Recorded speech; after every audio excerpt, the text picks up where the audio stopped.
Anda masih menyaksikan Breaking News Kompas TV terkait dengan sidang lanjutan kasus Verdi Sambo terkait dengan pembunuhan berencana terhadap Brigadir Yosua Huta Barat. Saat ini majelis hakim ataupun dari pihak penasihat hukum tengah menanyakan kesaksian terhadap ayah Yosua Huta Barat yakni Samuel Huta Barat.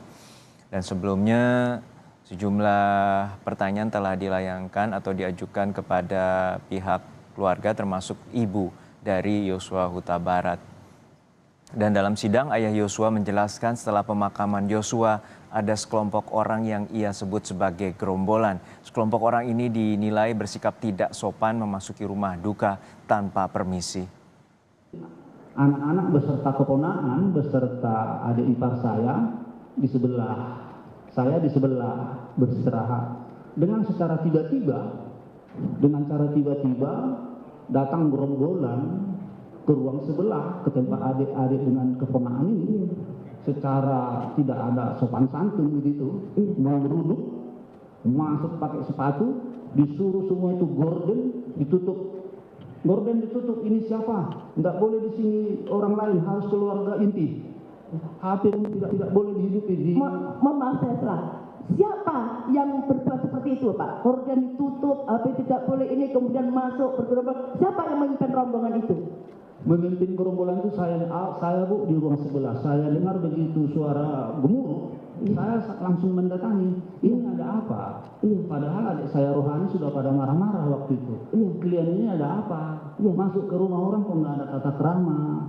Kalau kita itu Muslim, assalamualaikum. Kalau kita Kristen, salam. Banyak lagi cara adat yang enak gitu. Jadi saya datangi, ada apa ini? Jadi bukan Pak, ini harus begini, jangan ada yang posting dan sebagainya. Ya jangan begitu caranya. Tiba-tiba saya ke ruangan sebelah. Saya lihat gerombolan Pak Hendra datang lagi. Hendra itu siapa, Bapak? Bisa dijelaskan?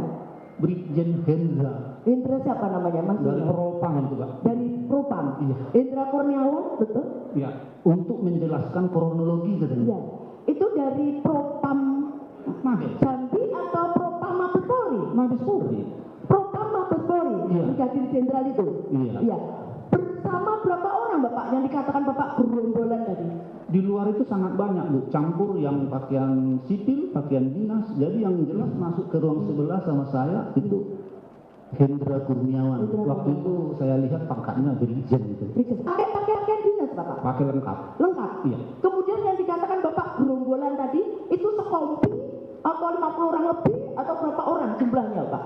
Itu tidak saya hitung Bu, cuma saya lihat sepintas ramai di halaman rumah. Diperkirakan yang masuk ke dalam rumah terutama? Dan yang di sebelah rumah?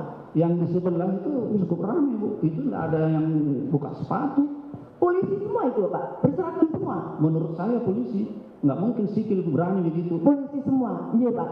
Waktu itu apakah mereka bawa senjata yang Bapak lihat? Waktu itu saya lihat tidak ada. Tidak bawa senjata. Kemudian yang ada di dalam rumah? Yang ada di dalam rumah juga ada berapa orang Pak di dalam rumah itu? Waktu di dalam rumah beraudien dengan saya itu Pak Hendra dulu. Di sebelah kirinya ada seorang kombes, saya lupa namanya. Ya. Itu kombes, saya lihat topinya topi Propam juga. Oke, Propam, Propam juga. Ya. Jadi di sebelah pintu tegaklah semua di situ yang berpakaian sipil, termasuk Kasat apa-apa Jakarta Selatan. Kasat Jakarta Selatan. Ya, pakaian sipil juga. Pakaian sipil namanya siapa Pak? Tahu? Lupa saya namanya. Yang jelas. Saya ingatkan Ridwan Soplani. Lupa saya. Lupa. Tapi bila lebih jelas nanti ditanyai itu Pak Hendra, tahu dia siapa namanya semua. Baik, sekarang yang Bapak tadi jelaskan masuk dengan sepatu kemudian untuk korban, itu apakah saudara Hendra itu yang melakukan atau anggotanya yang dari situ? Anggotanya. Kedatangan Hendra gelombang kedua. Gelombang kedua? Iya, langsung menemui saya. Iya. Langsung mengutarakan bahwa kedatangannya untuk menyampaikan kronologi kematian almarhum Yosua. Iya. Apa waktu itu Pak yang disampaikan oleh Brigadir Jenderal Polisi Hendra Kurniawan tersebut pada Bapak? Pada saat itu Pak Hendra ini bertanya, mana ibu atau istri? Serta anak-anak ini wajib didengar. Anak dan istri. Saya panggil istri saya waktu itu, maaf ini lagi pergi ke belakang ganti pakaian. Saya desak lagi, Duduklah kami berjejer untuk mendengarkan cerita Pak Hendra tadi.